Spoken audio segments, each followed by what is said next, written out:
Gunshots ring out in the middle of the night, scaring several people in a Collier County neighborhood. Newly released 911 calls revealing the terror in their voices as they woke up to the shooting that happened on Monday morning at a home on 32nd Avenue Southwest in Golden Gate. And as 4 News Corner's Katie Jones found out, this is not the first time this house was a target. Well, luckily no one was hurt in this shooting, but the 911 call showed just how startled several neighbors were when they were woken up by the sound of gunfire. Collier County 911, what is the address to your emergency? Actually, there was a drive-by shooting. In the early morning hours Monday, 32nd Avenue Southwest was shaken up when this house became a shooting target. 5 shots. I have no idea where it came from. I just got out of bed and heard the shots. Several startled neighbors called 911 right away. I just heard what appeared to be 6 gunshots outside.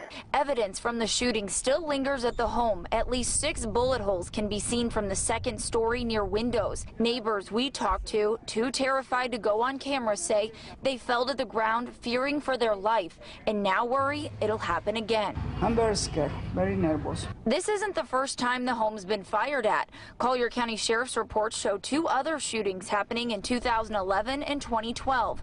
Both times no one was hurt, but in one of the incidents, the homeowner told deputies there was a party going on at the time. Shell casings were found in the lawn and 2 car windows busted out. Reports state both times there were 2 young children inside. The homeowner stated he didn't want to file a report or submit a sworn statement. Neighbors we talked to say the street is typically pretty quiet, very family-oriented, but these recent incidents have them on edge and will continue to be extra careful. I don't like the gunfire around the kids. I've got 4 grandchildren here, so, you know, I don't care for that, but things do happen. The Collier County Sheriff's Office is still investigating this shooting, but I'm told still no arrests have been made. Reporting in Collier County tonight, Katie Jones, Fox 4 in your corner.